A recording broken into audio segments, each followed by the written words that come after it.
नमस्कार दोस्तों, उषा की आवाज चैनल में आप सभी का स्वागत है। हमारी आज की कहानी है शर्मिंदा।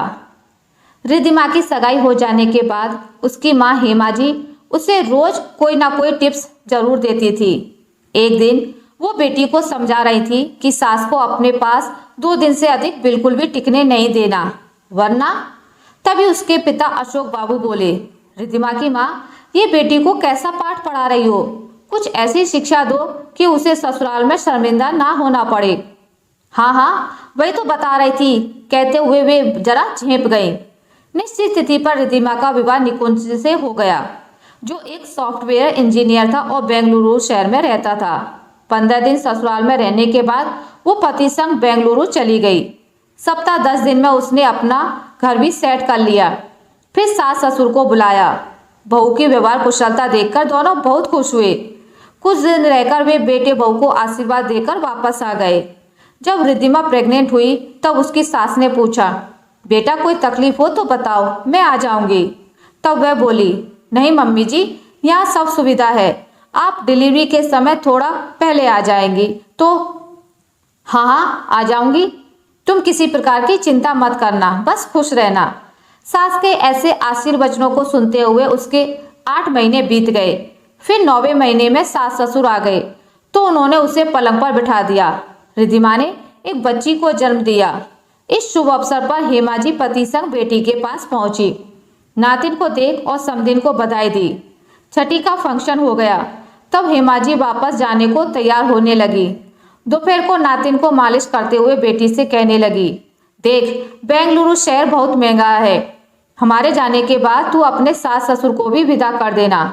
रसोई से पानी का गिलास लाती हुई रिद्धिमा की सास ने सुना तो कमरे में आकर बड़बड़ाने लगी। निकुंज के पिता ने पूछा, अजी क्या हुआ, क्यों अपना खून जला रही हो? बस उन्होंने जो सुना था उगल दिया और बोली, अब बहू आकर हमें जाने को कहे उससे पहले हम खुद ही अपना बोरिया बिस्तर बांध लेते हैं। निकुंज के पिता समझ गए कि बहस करने से कोई फायदा नहीं है, बहू आएगी तो सारी बातें स्पष्ट हो जाएंगी। शाम की चाय लेकर निकुंज आया। माँ का बैग तैयार देखा तो पूछ बैठा, ये क्या माँ, कल तो रिद्धिमा की मम्मी जा रही हैं, फिर आपने क्यों? तब पिता ने सारी बात बताई।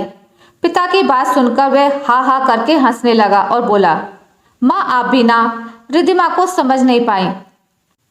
मम्मी जी ने जब कहा तब रिद्धिमा बोली कि मम्मी ये उनका घर है, उनका बेटा है, मैं या आप दखल क्यों देंगे?